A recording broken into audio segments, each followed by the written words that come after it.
Hello friends, आपका स्वागत है मेरे चैनल पे। तो आज मैं आपके साथ CSR नेट 2020 में जो मैंने मिस्टेक किए हैं उसे शेयर करने आया हूँ। तो जैसे कि आप सभी को पता है, मैंने ऑलरेडी एक वीडियो इस रिगार्डिंग पोस्ट की है। वो इसका पार्ट फर्स्ट था। अगर वो आपने नहीं देखी है तो उसे मैं आई बटन में लिंक कर दूँगा, आप ज़रूर देख लीजिएगा। और आज मैं जो आपको बताने जा रहा हूँ ये पार्ट सेकंड है कि मैंने क्या गलतियाँ की ड्यूरिंग एग्ज़ाम या एग्ज़ाम से कुछ दिन पहले, जो मुझे लगता है अगर वो नहीं होती तो मेरी और भी अच्छी रैंक आती। और अगर ऐसी गलती अगर आप भी कर देंगे तो शायद आपको भी थोड़ा नुकसान उठाना पड़ेगा। चलिए स्टार्ट करते हैं। वन बाय वन मैं आपसे डिस्कस करूँगा क्या गलतियाँ हैं जिन्हें आपको नहीं करनी है, इनसे आप क्या सीख सकते हैं।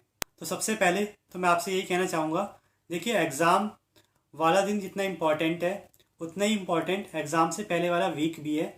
अगर आप उसे अच्छे से यूटिलाइज़ कर लेते हैं और उसमें खुद को बैलेंस कर लेते हैं तो आप देखेंगे जो आपका एग्ज़ाम है वो बहुत ही अच्छा जाएगा।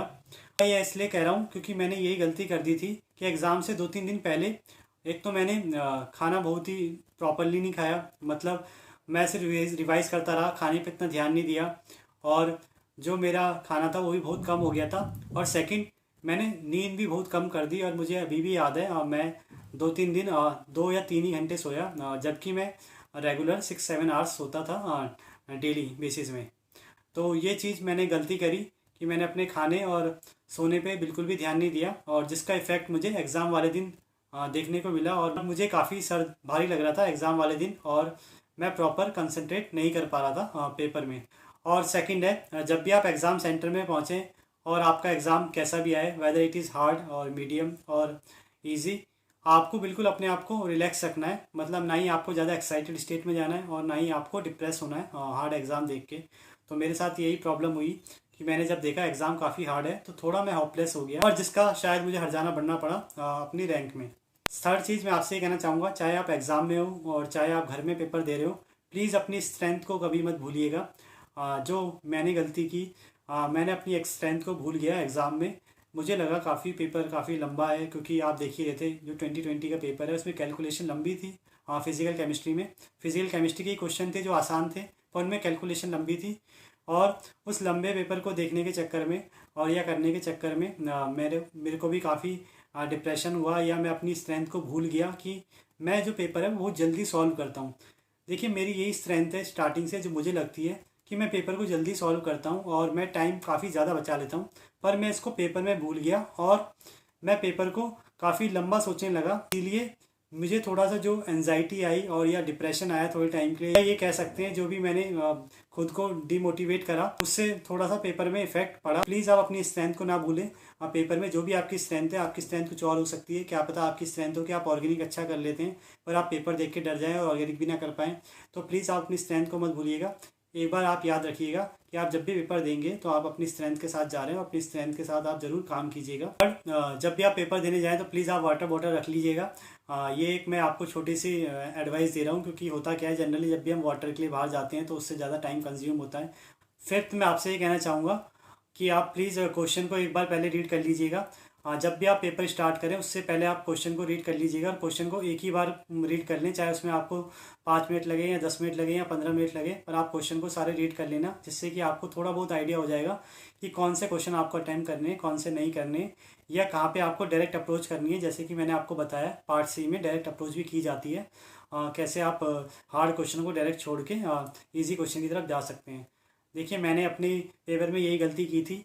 मैंने डायरेक्ट अप्रोच जरूर की थी पर मैंने एक साथ क्वेश्चन नहीं देखे थे, एक साथ क्वेश्चन छोड़ दिए थे। मैं सारे क्वेश्चन देख देख के आगे बढ़ रहा था तो उससे भी थोड़ा टाइम कंज्यूम हो रहा था। मुझे लगता है अगर मैं पहले ही सारे क्वेश्चन देख लेता तो मुझे पेपर का भी थोड़ा आइडिया हो जाता कि पेपर कहाँ पे हार्ड है, कहाँ पे ईजी है और कहाँ पे मीडियम है, और या मुझे कौन से क्वेश्चन पहले अटैम्प्ट करने चाहिए, तो ताकि मैं थोड़ा रिलैक्स होकर पेपर दे पाता। तो ये मेरी एक गलती थी।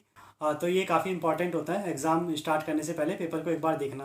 अगर आप पूरा पेपर नहीं देखना चाहते तो कम से कम आप सेक्शन वाइज देख सकते हैं, जिस भी सेक्शन को आप स्टार्ट कर रहे हैं। नेक्स्ट है जो मैंने मिस्टेक की थी, जब मैं पार्ट सी कर रहा था तो मैंने 25 से ऊपर क्वेश्चन अटैम्प्ट कर दिए थे, 28 या 29 मैंने सॉल्व किए थे।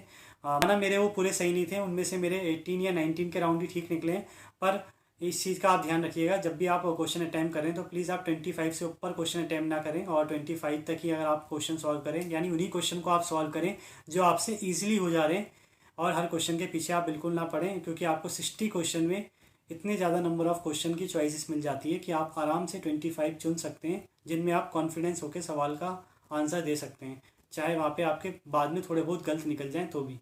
तो इस चीज़ का आप ध्यान रखिएगा, क्वेश्चन आप उतने ही कीजिएगा जितने आपसे एग्ज़ाम में पूछे गए हैं, और मेरी तरह आप ये गलती ना करिएगा, क्योंकि मैंने जब 28 29 करे और बाद में जब कुछ क्वेश्चन हटाने पड़े 25 के लिए, तो मैंने कुछ सही क्वेश्चन हटा दिए और कुछ गलत क्वेश्चन मैंने चुन लिए, और जिससे कि बाद में मुझे उनका नुकसान देखना पड़ा। लास्ट टाइम मैं आपसे ये कहूँगा कि प्लीज़ आपने किसी क्वेश्चन को मिस ना कीजिएगा। मैंने 2 क्वेश्चन मिस कर दिए थे 2020 के पेपर में, तो आप प्लीज़ पेपर को पूरा पढ़िएगा। आप ये जरूर देख लीजिएगा कि आपने सारे क्वेश्चन पढ़ लिए या नहीं, क्योंकि आप देखेंगे जब भी आप क्वेश्चन पढ़ लेते हैं तो एक कलर चेंज हो जाता है ऑप्शन में, तो वो कलर चेंज सारे क्वेश्चन में हुआ है कि नहीं, इसका आप थोड़ा ध्यान रखिएगा। अब ये तो बात होगी जो मैंने गलतियाँ की थी। अब आप फिर सोचेंगे कि सर आपने इतनी सारी गलतियाँ की है तो आपने अच्छा क्या किया है एग्ज़ाम में, तो मैं आपको यही बता दूं ताकि आपको थोड़ा सा कॉन्फिडेंस आए कि हाँ ऐसा नहीं है कि सिर्फ एग्ज़ाम में गलतियाँ ही होती हैं, हाँ कुछ अच्छी चीज़ें भी होती हैं जो हमारे साथ जाती हैं और जो हमारे काम आती हैं और जो हमारी रैंक लाने में हेल्प करती हैं, तो मैं आपको वो बताना चाहूँगा। तो पहला तो ये था कि मैंने टाइम को अच्छे से मैनेज किया। देखिए भले ही पेपर मुझे हार्ड लगा, भले ही मेरे को थोड़ी डीमोटिवेशन आई, या मैं कह सकता हूँ होपलेस हो गया, पर फिर भी मैंने टाइम को मैनेज किया, क्योंकि इसकी आदत मैंने स्टार्टिंग से ही बना रखी थी टेस्ट सीरीज से, कि मुझे particular time slot part C को देना है, पर्टिकुलर इतना टाइम स्लॉट बी को देना है, पर्टिकुलर टाइम स्लॉट ए को देना है, तो मैंने उसी को फॉलो किया और वो मेरे काम भी आया। और सेकेंड चीज़ मैंने जो ध्यान रखी, वो मैंने पूरा सिलेबस पढ़ के गया, वो मेरे काम आया। आप देखेंगे जो 2020 का पेपर था काफ़ी डाइवर्स पेपर था, और उससे चीज़ें जो काफ़ी अलग अलग एरिया से आई हुई थी, तो वो मेरे काम आए। अगर मैं कुछ पर्टिकुलर पढ़ के जाता, कहने का मतलब है 2 ही सब्जेक्ट पढ़ के जाता, तो शायद मुझे नुकसान हो सकता था, पर मैं तीनों पढ़ के गया, तो थोड़ा थोड़ा जब तीनों से करा तो वो मेरे काम आया, और उसी ने मेरा GRF निकाला जो मुझे लगता है।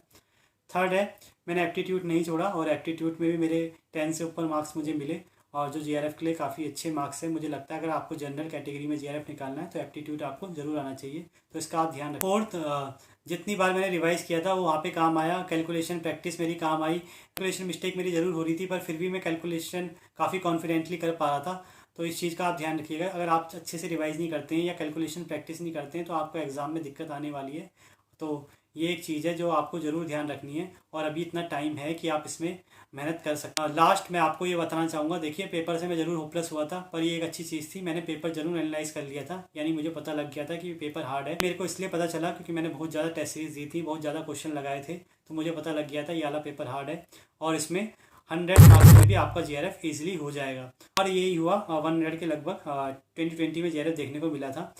तो यानी कहने का मतलब यही है, मैंने पेपर को अच्छे से एनालाइज किया, उस हिसाब से पेपर दिया, और मेरे जो मार्क्स आए वो 112 आए, और जो GRF के लिए काफ़ी अच्छे मार्क्स थे। अब मुझे लगता है यही सब बातें हैं जो आपको ध्यान रखनी चाहिए, क्या चीज़ें हैं जो आपको नहीं करनी है, क्या चीज़ें हैं जो आपको करनी है। तो आई होप आपको ये वीडियो पसंद आई होगी। आगे भी ऐसी इन्फॉर्मेटिव वीडियो देखने के लिए वीडियो को लाइक करें, शेयर करें और चैनल को सब्सक्राइब करें। Thank you.